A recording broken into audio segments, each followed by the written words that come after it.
तो बच्चों, हमने कल हमारा जो है लेसन नंबर 2 यानी कि अध्याय 2 पढ़ रहे थे, विविधता एवं भेदभाव। इसके अंदर हमने कुछ चीज़ों को जाना था कि किस प्रकार लड़का लड़की में भेदभाव और विविधता हमारे समाज में देखी जाती है। तो आज हम इसी लेसन का जो बचा हुआ पार्ट है उसको कंप्लीट करते हैं, लड़के और लड़की में भेदभाव। देखो बच्चों, समाज में लड़के और लड़कियों में कई तरह से भेदभाव किया जाता है। हम सभी इस भेदभाव से परिचित हैं। एक लड़का या लड़की होने का अर्थ क्या होता है? आप में से कई लोग कहेंगे हम लड़के हैं या लड़की हैं, लड़की की तरह जन्म लेते हैं, यानी कि हम we born like a girl और बॉय, हम एक लड़का लड़की की तरह जन्म लेते हैं। यह तो ऐसे ही होता है, इसमें सोचने वाली क्या बात है? आइए देखें कि क्या सच्चाई यही है या नहीं, इसके बारे में हम देखते हैं। देखो बच्चों, अगर हम इस कथन को लें कि वे रोते नहीं, तो आप देखोगे कि यह गुण आम तौर पर लड़कों या पुरुष के साथ जुड़ा होता है ना। हम कहते हैं ना कि लड़के रोते नहीं हैं, ठीक है ना। अगर कोई लड़का रोता है तो हम उसको गलत मानते हैं। बेटा, आपको पता होगा कि हमें ये लगता है कि रोना सिर्फ लड़कियों के लिए होता है, तो ऐसा हमें लगता है कि जो रोना है वो सिर्फ लड़कियों के लिए है, लड़कों के लिए रोना अच्छा नहीं माना जाता। चलो चलते हैं इस खोज में, हम आगे देखते हैं कैसे कैसे हम लड़के और लड़कियों में भेद करते हैं, यानी कि उनके अंदर डिफरेंस क्रिएट करते हैं। लड़के बहादुर होते हैं, रोते नहीं हैं। जैसे जैसे बच्चे बड़े होते जाते हैं, यह विश्वास करने लगते हैं कि लड़के रोते नहीं हैं, ठीक है। यहाँ तक कि अगर किसी लड़के को रोना आए भी तो वह अपने आप को रोक लेता है। लड़का यह मानता है कि रोना कमज़ोरी की निशानी है। हालांकि लड़के और लड़कियां दोनों का कभी कभी रोने का मन करता है, क्योंकि जो फीलिंग्स के ऊपर हम कंट्रोल नहीं कर सकते in respective of the gender, यानी कि हम जेंडर के बिहाफ पे ये नहीं डिसाइड कर सकते कि कब रोना है, किसको रोना है, किसको नहीं रोना है, क्योंकि जो फीलिंग्स है वो लेडीज़ और जेंट्स यानी कि लड़के और लड़कियों के अंदर सेम होती हैं। दोनों का कभी न कभी रोने का मन करता है, खासकर जब उन्हें गुस्सा आ जाए या दर्द हो। लेकिन बड़े होने तक लड़के सीख जाते हैं या अपने को सिखा लेते हैं कि रोना नहीं है, ठीक है। अगर एक लड़का रोए तो उसे लगता है कि दूसरे उसे चिढ़ाएंगे या उसका मजाक बनाएंगे, ठीक है। ऑब्वियसली बात है, ये एक धारणा उसके अंदर जो है, माइंडसेट उसका जो है बन जाता है। बेटा, उसको ऐसा ही लगता है कि रोना लड़कों के लिए नहीं है। क्यों? बचपन से उसके अंदर एक ही बात हम भरते हैं कि रोना जो है बहादुर लोगों का काम नहीं है, और लड़के क्या हैं, बहादुर होते हैं।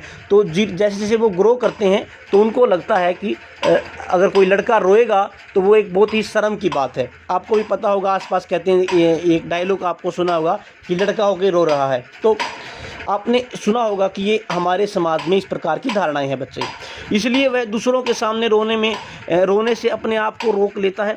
हम लगातार यह सुनते रहते हैं कि लड़के ऐसे होते हैं, लड़कियां ऐसी होती हैं। समाज की इन मान्यताओं को हम बिना सोच समझे मान भी लेते हैं बच्चे।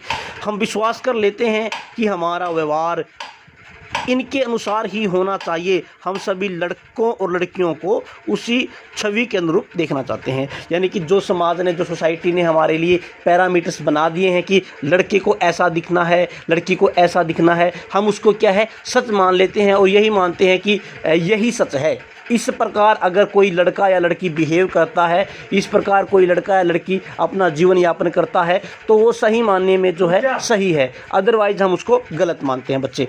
अब रूढ़िबद्ध धारणाएं बनाना, इसके बारे में हम देखते हैं। रूढ़िबद्ध धारणाएं बनाना ये क्या चीज़ें हैं, कि कैसे हमारी जो रूढ़िवाद धारणाएं क्या होती है, जो बहुत ही पुराने समय से धारणाएं चलती आ रही हैं और वो गलत हैं, मगर हम उनको इसलिए मान रहे हैं क्योंकि हमारे पूर्वजों ने उसको माना था, विदाउट एनी लॉजिक, बिना किसी भी तर्क या वितर्क के। बेटा, चलो आगे बढ़ते हैं। जब हम सभी लोगों को एक ही छवि में बांध देते हैं या उनके बारे में पक्की धारणा बना लेते हैं तो उसे रूढ़िबद्ध धारणा कहते हैं, यानी कि सभी को एक ही धागे में पिरो के ये मान लेते हैं कि ये सभी पे हमने क्या अप्लाई कर दी, ठीक है। देखो, हमें पता है कि हर व्यक्ति की नेचर, हर आदमी का जो सोचने का तरीका वो अलग होता है, मगर हम कहते हैं कि किसी का सोचने का तरीका कुछ भी हो, मगर जो हमने धारणा बना दी उस हर किसी को उसी धारणा के अनुसार सोचना होगा। उसे बोलते हैं रूढ़िबद्ध, यानी कि रूढ़ी में उसको हमने बांध दिया बेटा। ठीक है, आगे बढ़ते हैं। कई बार हमें किसी खास देश, धर्म, लिंग के होने के कारण किसी को कंजूस, अपराधी या बेवकूफ़ ठहराते हैं। आपको पता होगा कि हम कहते हैं कि फलां कम्युनिटी के लोग कंजूस होते हैं, फलां कम्युनिटी के लोग जो है क्रिमिनल होते हैं, फलां कम्युनिटी के लोग बड़े जो है साफ़ सुथरे से नहीं रहते। तो इस प्रकार की हमारी धारणाएं हैं कि एक व्यक्ति या कुछ व्यक्तियों को देख के हम पूरी कम्युनिटी को क्या है उसी में बांध लेते हैं। ये क्या है, इसको हम रूढ़िबद्ध धारणाएं बोलते हैं बेटा। ऐसा दरअसल उनके बारे में मन में एक पक्की धारणा बना लेने के कारण होता है। हर देश, धर्म आदि में हमें कंजूस, अपराधी, बेवकूफ़ आदि लोग मिल ही जाते हैं और पूरे समूह के बारे में ऐसी राय बनाना वाजिब नहीं है, यानी कि सही नहीं है। इस प्रकार की धारणाएं हमें प्रत्येक इंसान को एक अनोखे और अलग व्यक्ति की तरह देखने से रोक देती हैं। यानी कि हम क्या है कि जैसे कि मान लो किसी बच्चे का नाम मोनू है या किसी बच्चे का नाम सोनू है, तो हम उस मोनू सोनू को इस लिहाज से नहीं देखते कि मोनू क्या है, हम ये देखते हैं कि उसकी कम्युनिटी क्या है। अगर उसकी कम्युनिटी के लोग कंजूस है तो हमें लगता है कि मोनू भी कंजूस है। हालांकि क्या चाहे वो कितना भी जो है खुले दिल का खर्चेला व्यक्ति हो, मगर हम उसको कंजूसी देखेंगे, क्योंकि हमारी रूढ़िबद्ध धारणाएं इस प्रकार से बेटा निर्मित हो चुकी हैं। आगे बढ़ते हैं बच्चे। तो इस प्रकार की धारणाएं हमें प्रत्येक इंसान को एक अनोखे और अलग व्यक्ति की तरह देखने से रोकती है। हम नहीं देख पाते कि उस व्यक्ति के अपने कुछ खास गुण और क्षमताएं हैं जो दूसरों से क्या है बेटा, डिफरेंट हैं, अलग हैं।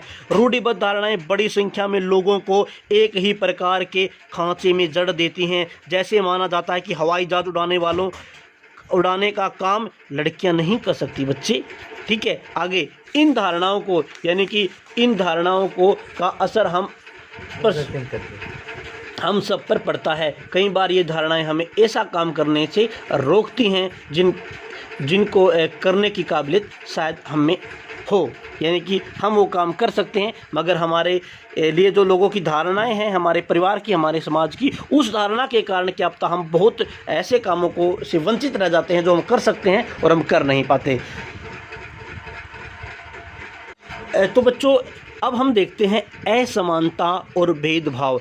यानी कि हम लोगों को क्या है असमान दिखाते हैं, यानी कि 4-5 लोग हमारे पास खड़े हैं तो हम उनकी कास्ट, कम्युनिटी, रिलीजन, कलर और इनके आधार पे उनको क्या है हम अलग अलग मानते हैं और फिर उनमें क्या करते हैं, भेदभाव करते हैं। भेदभाव का मतलब किसी को हम ज़्यादा प्रेफरेंस देते हैं, किसी को हम अच्छा मानते हैं, किसी को हम बुरा मानते हैं। उनके खुद के गुण क्या हैं हम उसको नज़रअंदाज करके उनकी कम्युनिटी के आधार पर उनके साथ भेदभाव करते हैं बच्चे। भेदभाव तब होता है जब लोग पूर्वाग्रहों या रूढ़िबद्ध धारणाओं के आधार पर व्यवहार करते हैं। अगर आप लोगों को नीचा दिखाने के लिए कुछ करते हैं, अगर आप उन्हें कुछ गतिविधियों में भाग लेने से रोकते हैं, किसी खास नौकरी को करने से रोकते हैं या किसी मोहल्ले में रहने से रोकते हैं, एक ही कुएं या हैंडपंप से पानी नहीं पीने देते और दूसरों द्वारा इस्तेमाल किए जा रहे कप या गिलास में चाय नहीं पीने देते, इसका मतलब कि आप उनके साथ भेदभाव कर रहे हैं। भेदभाव कई कारणों से हो सकता है बेटा। कैसे कैसे, ध्यान से देखना। यदि याद करें कि पिछले पाठ में समीर 1 और समीर 2 एक दूसरे से भिन्न थे। उदाहरण के लिए उनका धर्म अलग था। यह विविधता एक पहलू है, पर यह भेदभाव का कारण भी बन सकता है। ऐसा तब होता है जब लोग अपने से भिन्न प्रथाओं या रिवाजों को निम्न कोटि का मानते हैं, यानी कि जिन प्रथाओं को हम करते हैं वो उत्तम है और जिन प्रथाओं को कोई और करे उसको हम उत्तम नहीं मानते हैं। यही कारण होता है भेदभाव करने का। दोनों समीर में एक और अंतर उनकी आर्थिक पृष्ठभूमि का था। समीर गरीब था, जैसा कि पहले पढ़ा है। यह अंतर विविधता का एक पहलू नहीं है, यह तो असमानता है। बहुत लोगों के पास अपने खाने, कपड़े और घर की मूल ज़रूरतों को पूरा करने के लिए साधन और पैसे नहीं होते। इस कारण दफ्तर, अस्पताल, स्कूल आदि में उनके साथ भेदभाव किया जाता है। कुछ लोगों को विविधता और असमानता पर आधारित दोनों ही तरह के भेदभाव का सामना करना पड़ता है। एक तो इस कारण एक तो इस कारण कि वे उस समुदाय के सदस्य हैं जिसकी संस्कृति को मूल्यवान नहीं माना जाता, ऊपर से यदि वे गरीब हैं और उनके पास ज़रूरतों को पूरा करने के साधन नहीं हैं तो इस आधार पर भी भेदभाव किए जाते हैं। ऐसे दोहरे भेदभाव का सामना कई जनजातीय लोगों, धार्मिक समूह और ख़ास क्षेत्र के लोगों को करना पड़ता है। अब देखो, जाति व्यवस्था में लोग अब आता है कुछ चीज़ें थोड़ी समझने की। भेदभाव का सामना करने